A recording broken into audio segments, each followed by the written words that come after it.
Hi there guys, here I am for another video. And today's video we're gonna be exploring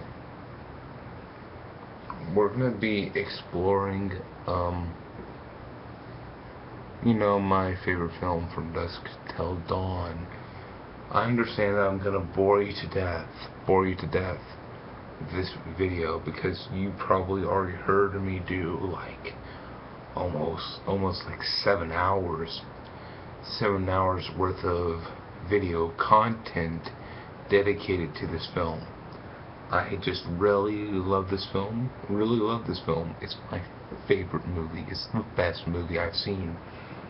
And I thought to myself, I done a list that was it was great. It was greatly structured. It was really impressive to me. That was typed via some sort of blog that I created that didn't really go nowhere. But but the thing is that I feel like doing this video, and I feel like From Dusk Till Dawn is worth it. There's plenty of films out there that From Dusk Till Dawn, it has gained the status, officially gained the status of being up there with great films like American Psycho, Fight Club, American History X, Donnie Darko, A Clockwork Orange.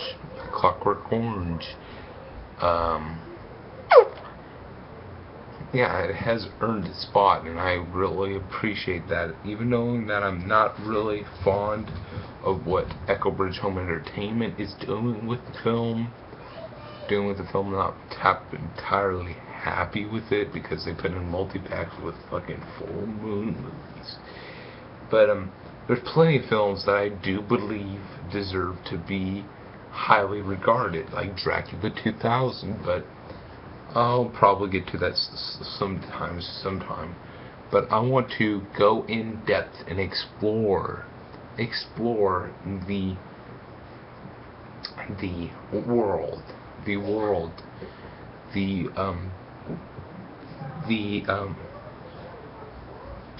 whole merit, the whole merit of the film. And there is so much going on, and majority of the stuff that's happening in the film is the film we are watching. The film is easily summed up as a fun banking, and I recommend that you watch the film before you continue with this exploration of the film. The film is on its surface is a film about two criminals who kidnap a family and go to Mexico who ran vampires. It's plain and simple. That's the simplicity on the outer layer. But this film has subconscious, and I repeat, subconscious things that it brings to your subconscious, that it provides you with thought subconsciously about. And it has multiple things going on. I love Quentin Tarantino. Quentin Tarantino is my favorite director. But with From Dusk Till Dawn,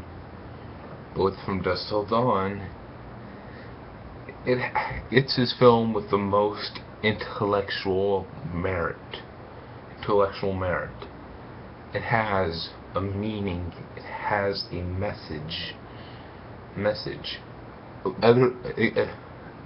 Other Quentin Tarantino movies are fun films. They have great dialogue. They aren't complex. They aren't complex films, as critics want you to believe. They are. They're masterfully. They're masterfully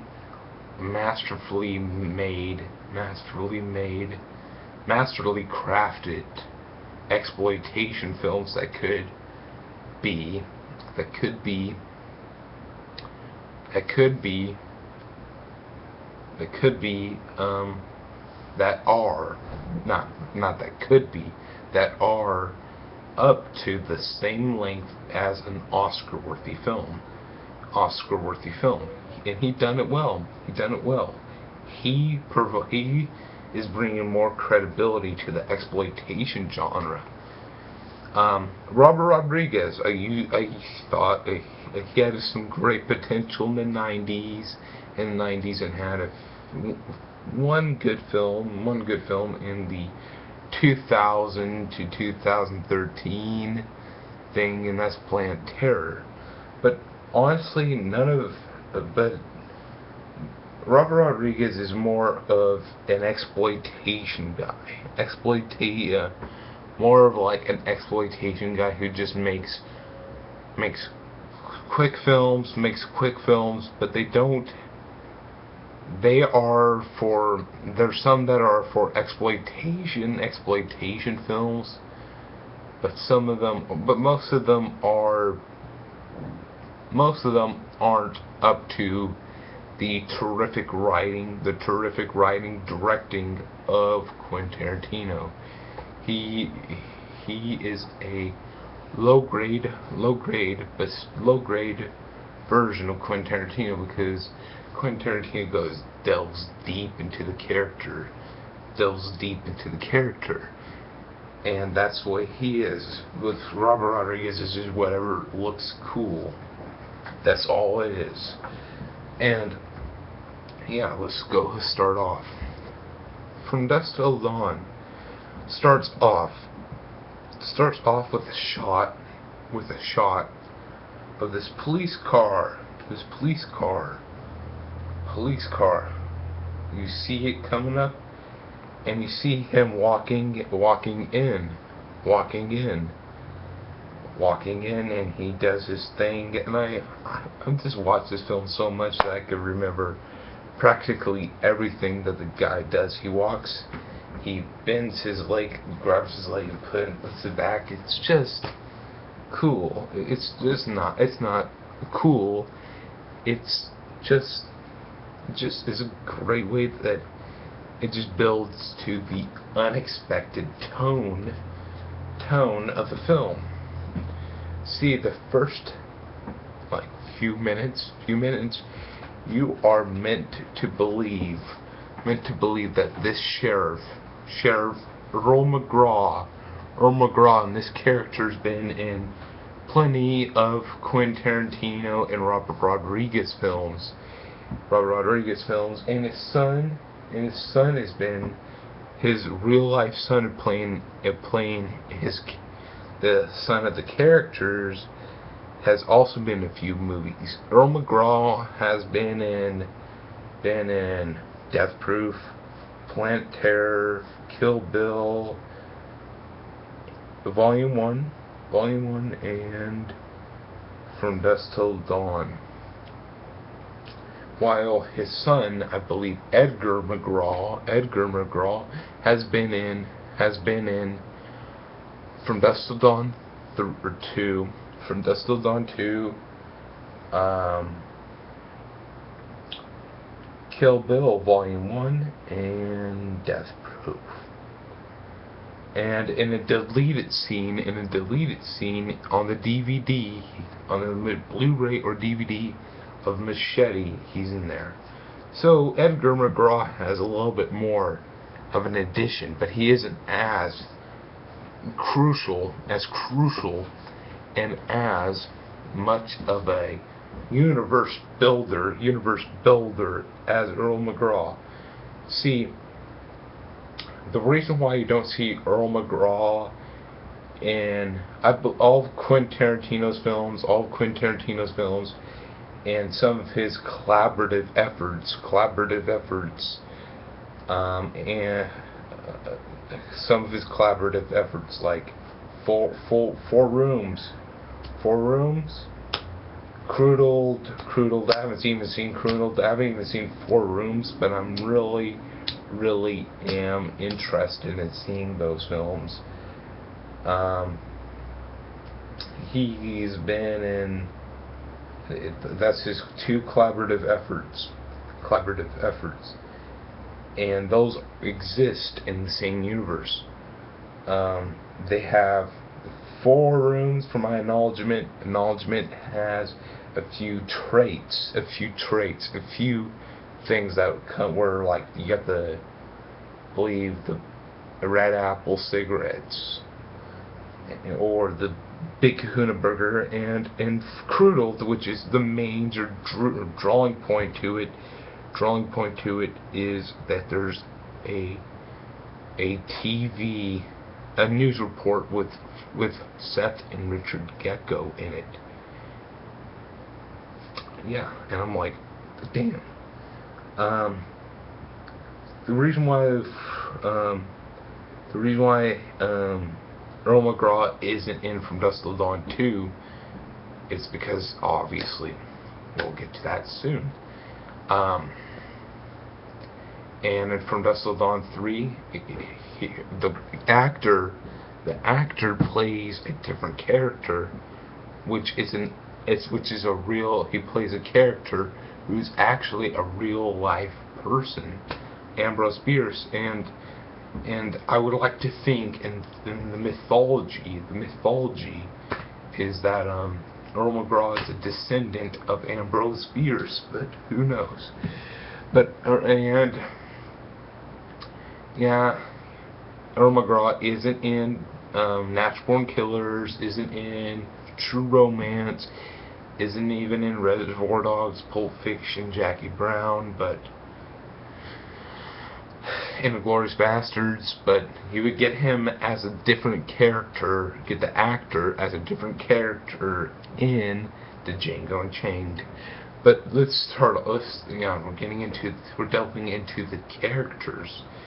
We're delving into the only person that is a crossover character in this film, and also the actor of Michael Parks has also had a big portion in Kill Bill Volume 2.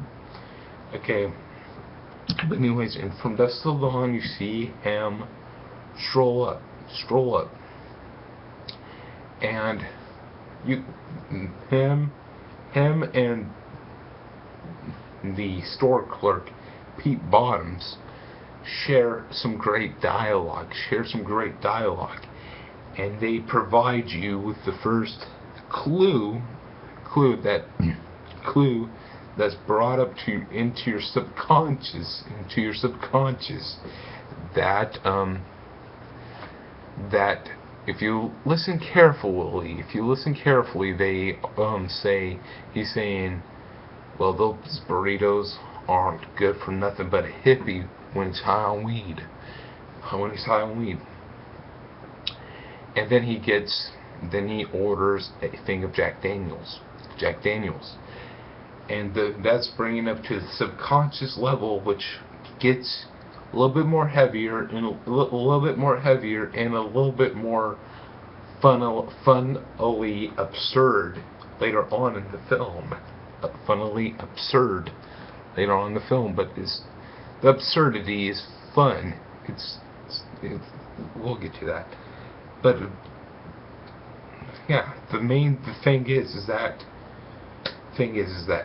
he is against unhealthy burritos. He thinks they're bad for his health, and he gets a thing of liquor, Jack Daniels, and he says that's okay. That's basically what he says is okay. Then that sets up the thing. That's the beginning scenes of this film. Sets everything up so perfectly, so philosophically good.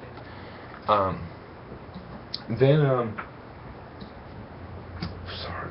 I have this little thing that happens where I have to touch it. Anyways, anyways, from Dusk, then you see excellent shot, excellently choreographed and cinematography shot of him walking into the bathroom, Earl McGraw walking into the bathroom, and then you see Seth Gecko holding a girl for hostage, and then he walks up in a very intimidating way, and then his brother Richard, the preferable name is Richie in this film, but in reality it's just Richard. It has yet to be confirmed. Their middle names has yet to be confirmed. Both Seth and Richard Gecko's middle names. But it would be an interesting theory. It would be really interesting for me if there would be some way that you could get their middle names, but their middle names haven't popped up, but whatever. But yeah, he's pointing the gun, and he's like, got some great dialogue. Like, he says, I should get a motherfucking Academy Award for acting natural, and yeah, that's the way. Great dialogue, and you got Richard being Richie, or however you pronounce it. It's later on in the film, it's confirmed that he has somewhat of a mental disorder, and his mental disorder could be schizophrenia or whatever. You could tell that he has some sort of mental disorder, and the mental disorder allows for Richard to get false impression of Pete Bottoms given signals to the cop Earl McGraw. Yeah, it's building up to that, and then yeah, you could just tell that there's some mental disorder going on, and he goes behind the ear, and you get to see good shots, and then the girls are like all panicky, and then the guy Earl McGraw comes in, and then he says, "You be cool, I'll be cool," in a very badass way, and then he walks back, and you get to see the presence. You get to see the excellent setup and tone and atmosphere. And then yeah, he talks. They continue to talk more, and then Richie sneaks up and he shoots Earl McGraw, and then yeah, and then that confirms, that sets up the timeline, which I'm just gonna sum up in these films, because I don't really want to get in depth with the whole universe, but just to sum it up with these short amount of films. First, we got From Dusk Till Dawn 3. Then you have Death Proof, Planet Terror. Then you have Kill Bill Volume 1 and 2. Then From Dusk Till Dawn, and then Machete, then From Dusk Till Dawn 2. This is basically easily summing it up. But anyways,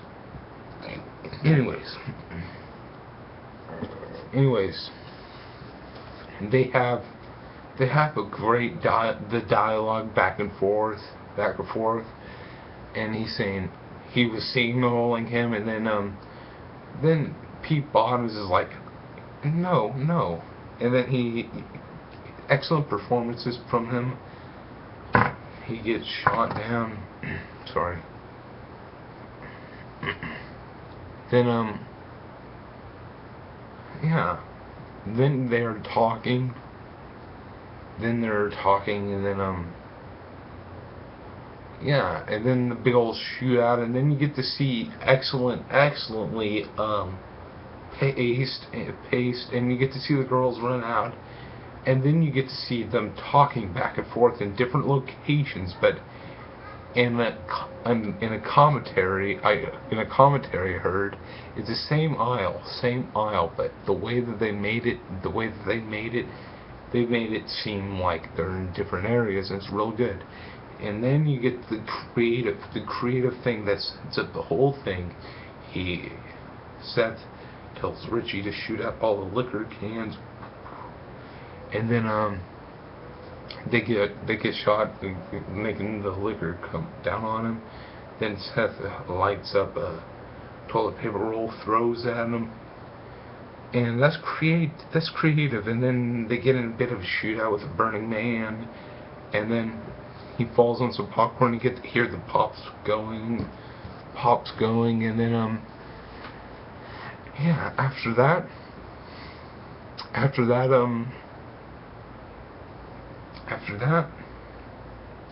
they walk out, and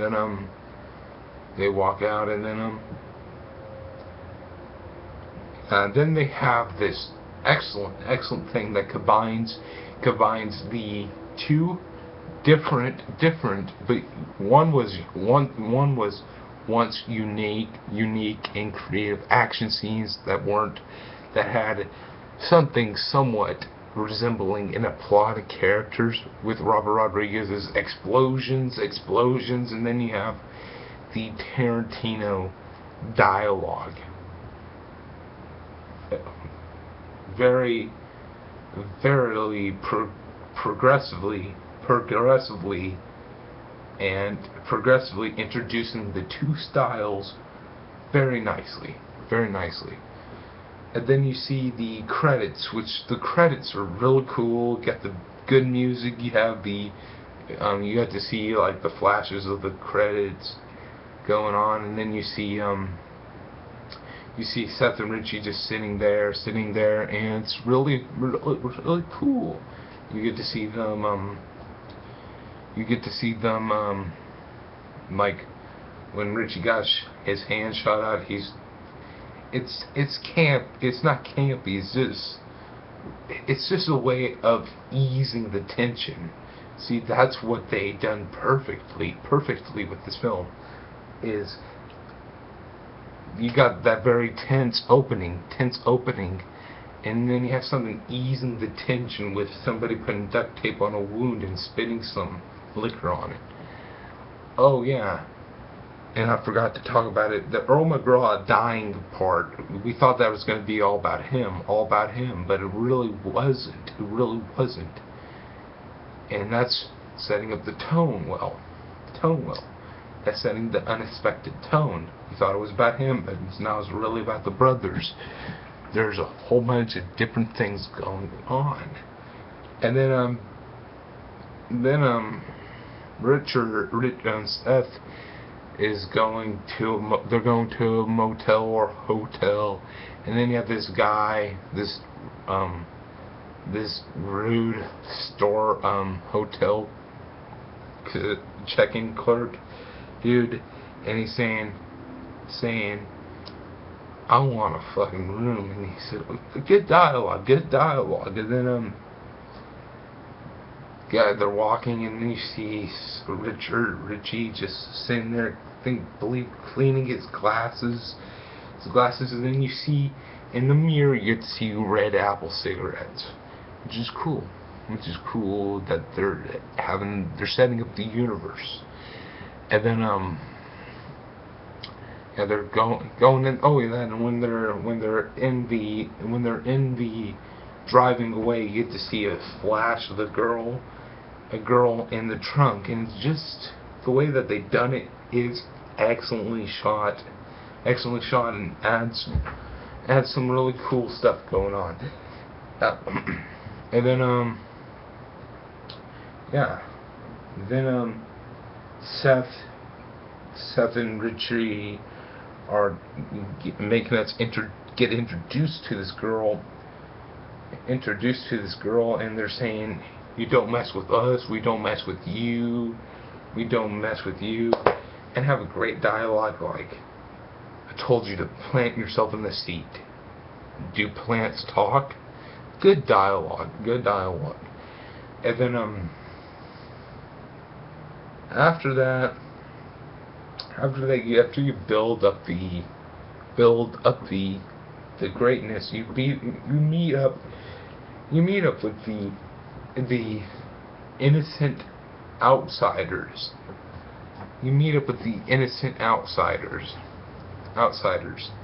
You meet up with Jacob, a preacher who still believes in God,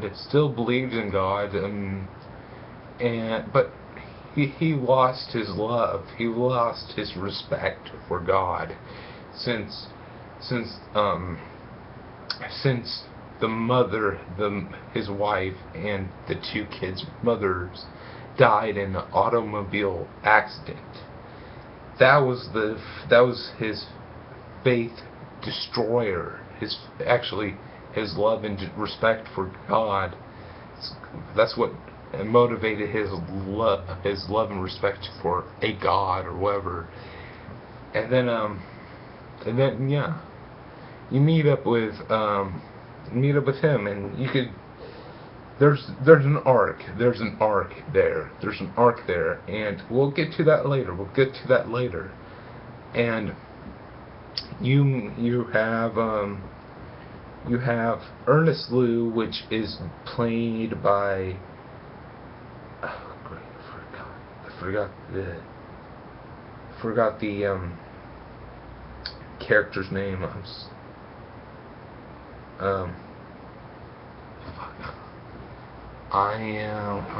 sorry.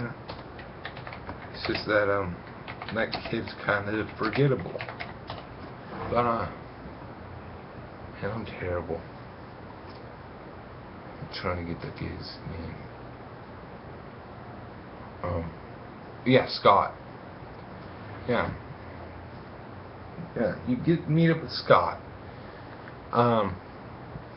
Who is the weakest character, and the weakest actor out of the film, but I still he has something to offer.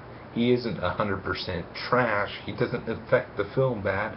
It's just that his acting, him and Quentin Tarantino, I love Quentin Tarantino, and I believe that he done an excellent job with the role. It's just that I don't really believe that he didn't fill up to the full potential of the role. But still, it's nothing that big to bite off of, and it's still excellent, still great. But you meet up with Scott, and Scott is just the bland guy. He doesn't really offer much.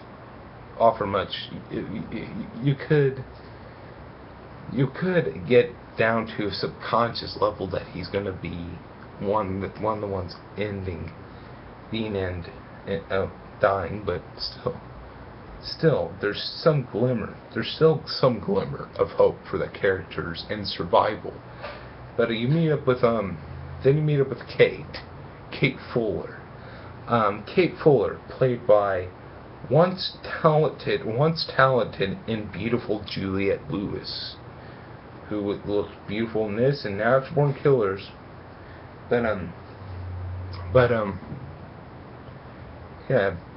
you have her, and you know what I love about it? Here's another thing that's brought up to your subconscious level about this film. If you're a big fan of slasher films, horror films, like I am, this girl, deep down to a subconscious and psychological level, is basically the personification of the common final girl. she possesses all the traits, and it just adds more depth and complexity when the vampires actually show up. Yeah, they are. She shares some emotion.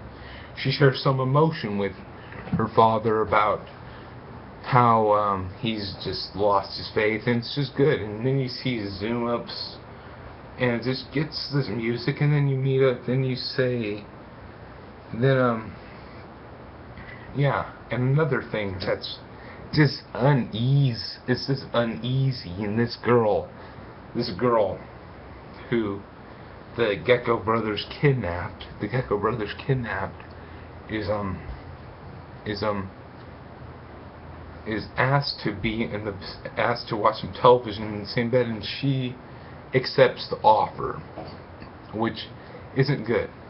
But the thing is that what adds to the thing is that Seth goes off to check the border, and he gets the big kahuna burgers,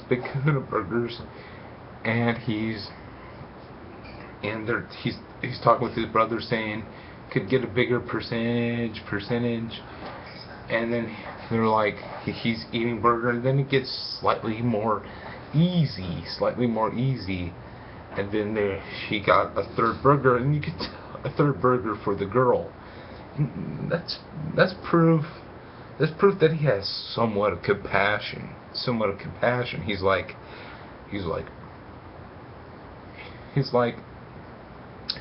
I know I'm gonna fuck this girl over, but I'm gonna get her a burger. I need her to.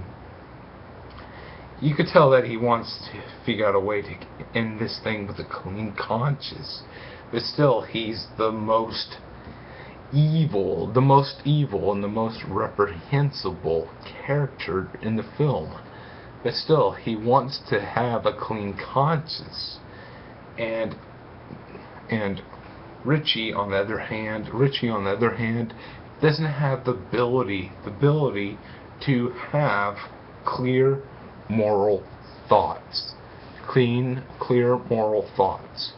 So when he gets his the burgers, and then he discovers, and it's filmed amazingly. Like, you get these shots of a bloody room, and he turns around, it's just building up to the tension, and he turns around and says, "What's wrong with you?" And then he gets a little bit pissed off, and he holds his brother, and you could tell that in that particular moment,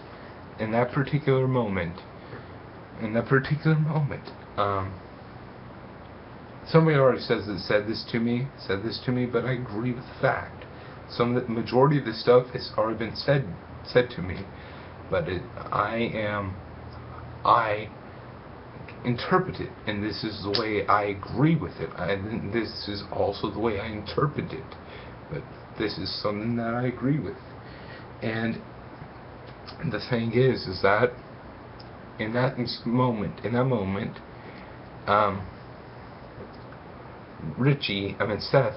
Seth loses control, and he feels sympathetic. He feels like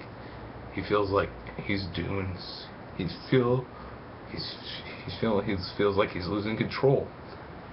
And the thing is in that dialogue he's saying, and sets up perfectly for the big moral code of the film. And he's saying, I don't steal, I don't kill, I'm a professional thief. I'm not a fucking killer. I'm not a killer if I don't have to kill. And just basically like that.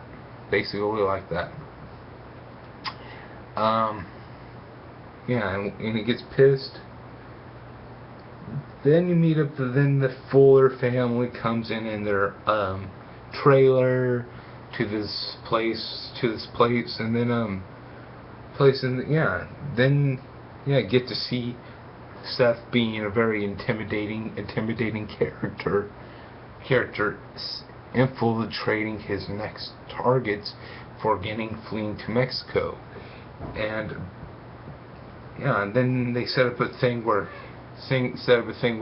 Richie pretends like he's getting ice, and then you get these cool shots of like he has a gun pointed at him, and then they go in and then they talk about their dialogue, and then you see Scott playing with his guitar, and then after that, Kate comes in and says, "What's going on?" And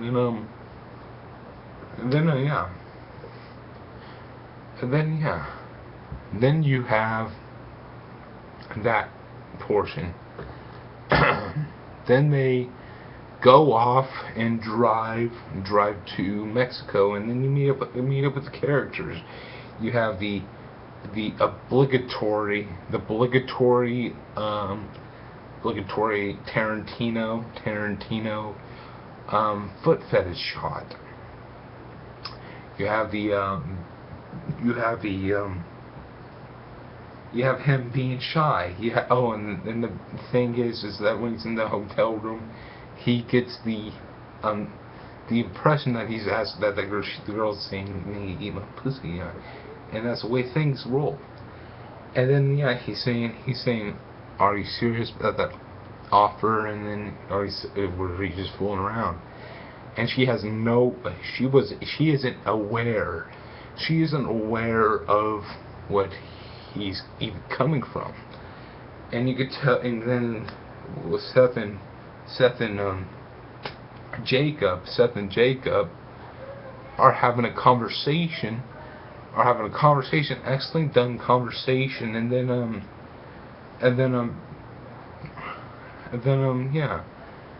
And then while they're having their conversation, he's like saying, "I don't want you to talk to them kids," to his brother. And then after that he just builds up to the practically the portion of the film with the most tension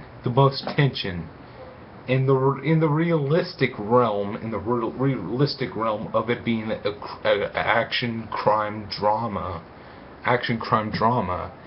This is the most tension-filled scene, and it's the scene where it's the first of three Cheech Marin, and this is the only one that is Cheech Marin is 100% serious on. Well, not at the end of it, but still is 100%. Say a good 90% serious. Both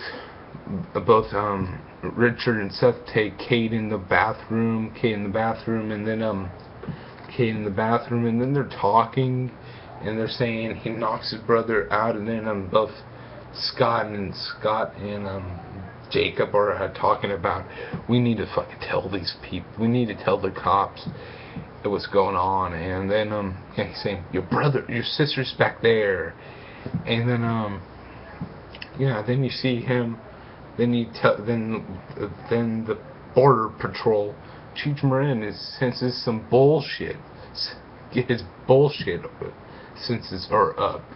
So he says, I want to take a look. And the musical cues add to the tension. And then you see, then this is where the moment where we see the first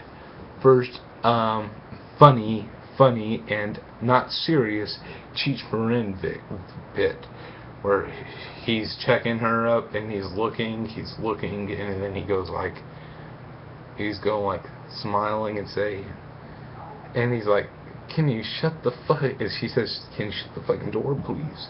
And then door please. And then you have and while he smiles and looks and very pervertedly, then you see Seth going like, that's very impressive. Very impressive. And then yeah, then they go into the border, and then you go like, Seth is like, thank fucking Christ, we're in the border, and yeah, he's like, get the music, and then yeah, he's like, hey, can you help me with getting Richie on the bed so we could get him to awareness? And then you get to see them go like, gives them instructions, and then the dialogue's adding up, and then you see the titty twister, and this is where the thing is. Here we are at this location in the film. Yeah, and then you meet up with yeah, you get to see them going down, and get to see him mess up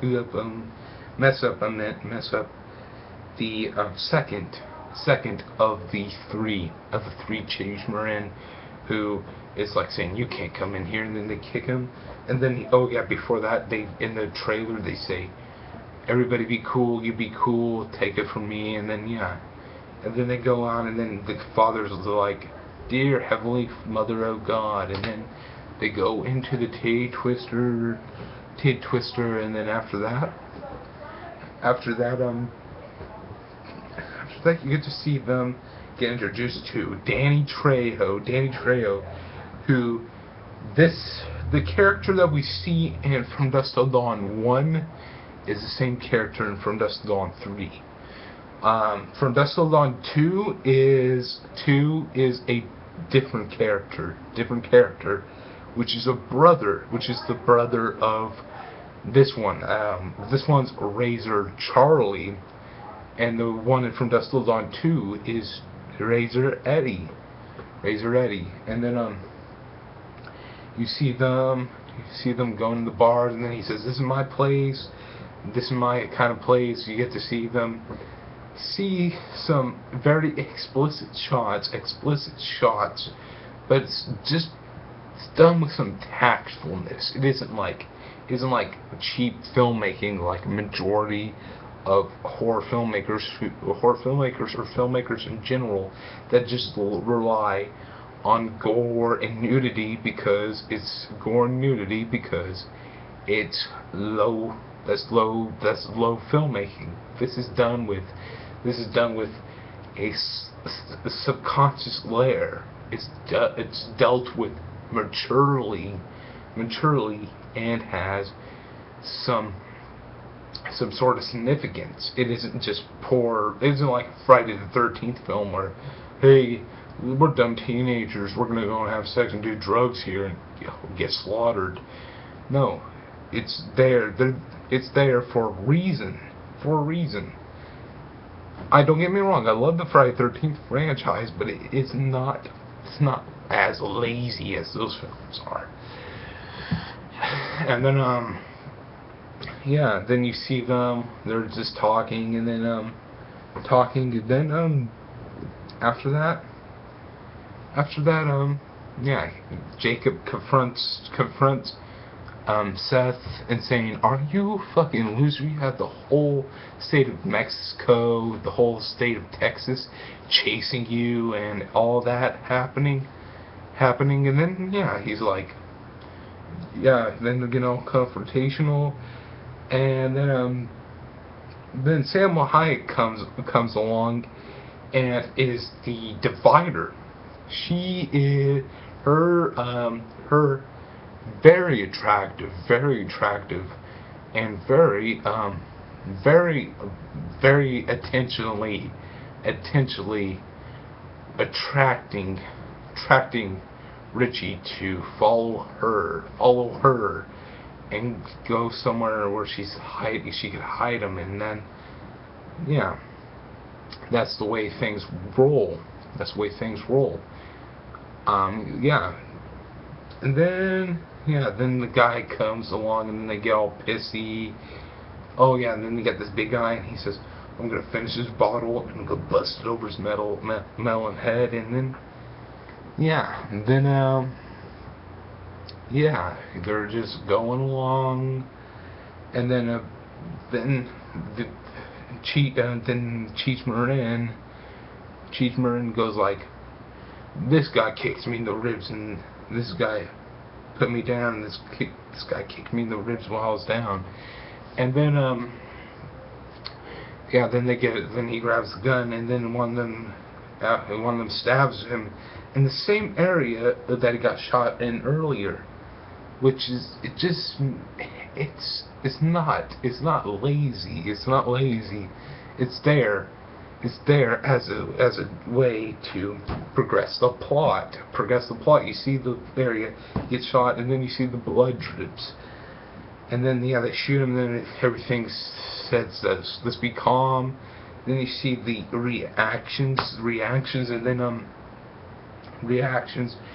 then after that you see the reactions. You see the blood dripping. It's just, you get a focus on it. It's there to motivate a great transformation scene from Salma Hayek being what she was back then, being sexy, being beautiful. I don't know what happened to her recently. When the movie, when she was at her most beautiful, was in Desperado. Oh my God, she was like the most beautiful thing in Desperado. I don't know. And then the faculty is like, what the hell happened to you? But anyways, yeah, it's just there, and then you get to see, this is just the divider. She attacks him, and then Seth is like, get off of him, and then she shoots him. And then you get to see the vampires pop up, and then you get to see, then you see a girl saying, dinner's served, and then it just becomes mayhem for a little bit. And then you're like, and I'm like saying, the portion of the film I prefer is the action crime drama beginning, because that has a little bit more has a little bit more wit to it. But still, you cannot discount the. They're two different films. They're two different films that exist within the consequences of the earlier actions of the previous film, and they're just tag along. They're not separate. Yeah, and then yeah, you see them. The duct tape. The duct tape is perfect. The duct tape is a perfect personification. That duct tape in there, in that earlier portion, is the duct tape. The duct tape is the portion. Each film is not. It's the duct tape. It's duct taped well. It's duct taped finely. But I love both. I love the film in general. But the beginning portion is a little bit more a better film. Just a better film in general, but it's still not that bad. Yeah, and then you get the people, they're fighting their lives here. And then it becomes more of a comedy. Not a campy comedy, but more of like a comedy. It has more comedic bits. It's not a campy. It's campy. Campy is disregarding the brilliance of it and making it a low grade attempt. It's not campy. It just has a few really funny bits. funny bits. Like you have him saying, know what they say about me? I suck. Yeah, it's just funny. She puts her cross on him. He melts, and it just has some excellent melting transformations, and then you meet up. See, okay, here's what you're gonna say. Well, what about the bikers? Okay, the bikers in this film, in this portion in the bar. Some of them have something seedy about them, something hidden about them, but they're not bad. They're not bad. We don't really know them well. They're just people coming into a bar that says, "Wow, this is a titty twister. This sounds fun and interesting, and this is only for bikers only." So that's the little loophole that covers up their tracks well. It isn't like people are going to say, "Oh, the titty twister. I heard people get missing if they go there." Well, maybe that could be possibly a good thing, because if you go missing at somewhere, then that must mean that's great. People must not want to leave. Yeah, then you have some good stuff going on. You have action scenes where everybody's fighting, slaying the vampires.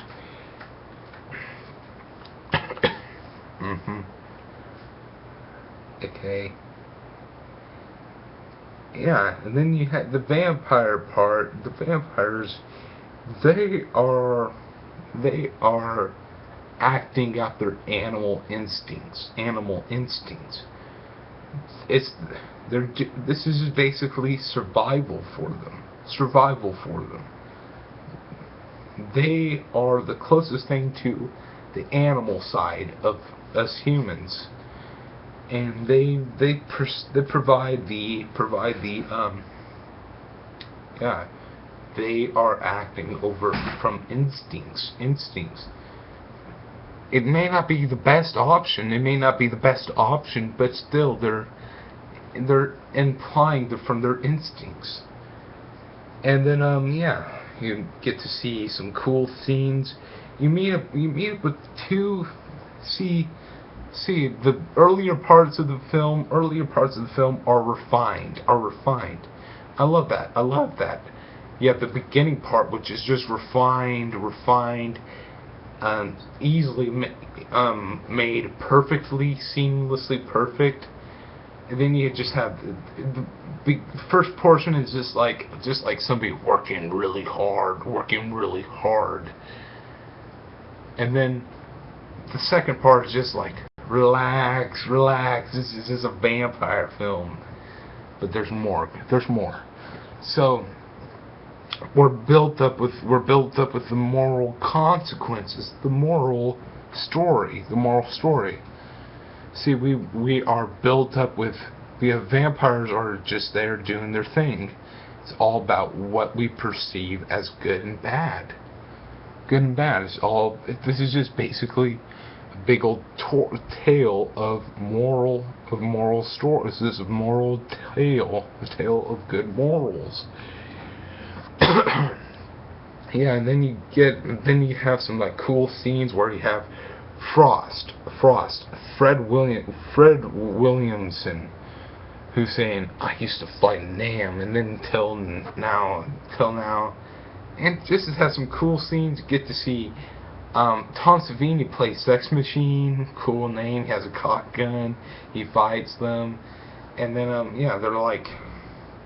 they're fighting, and then you get to see Seth gets tagged by Satanic Pandemonium, and he says, "Already had a wife." Shoots the ceiling, pops down on her, and then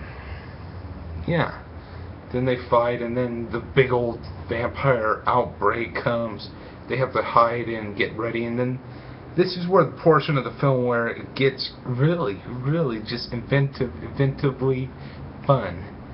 Inventively fun, where you have people are setting up the traps, like you have people making a cross at the top of a bullet shell. You can see holy water guns. And yeah, then you get to see them crossbows. And yeah, this is just stuff that they got from bikers. Sure, some of it is kind of ridiculous of why they would have it, but it's not really meant to be that thought out. And then you have some cool stuff, like you have sex machines. Some of it doesn't really make sense, but who cares? Who cares? It's just the second portion of the film. Second portion of the film is just about absurdity, about relaxation from the relaxation. It's just about the relaxation from the hardcore reality of the first half. And just delving into absurdity and nonsensical stuff with sex machine turning into this rat thing, and then they shoot down, and then Seth and Kate are the only ones surviving, and then they get tagged, and then his friend Carlos, the last Cheech Marin, it shoots down the door, and then they come out, and then there you go. Then you meet up with them, and then they're like, what the fuck? You didn't research this place? Seth gets angry, saying that girl's her family is dead, and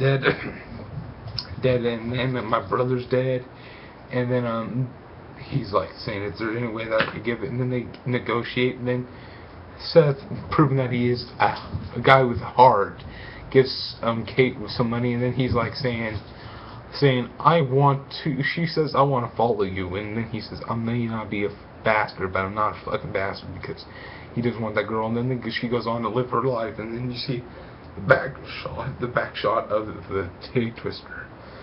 Okay. I love the film. It's perfect the way it is. But there's my alternate version. There's a few tweaks that I would like to see in an alternate version. That the version that we have is perfect. I love it. But there will be a secondary version that I would love to see where Richie lives a little bit longer, and then you see him being a little bit of a scummy douche, and then Seth has to kill him for safety of the others in the vampire attacks. Not because he turned into a vampire, because he poses a health risk. And I would love to see an alternate version, Seth and Jacob being the survivors. But hey, I'm fine with Seth and Kate being it, because Kate is set up as the typical slasher final girl, and I'm fine with that.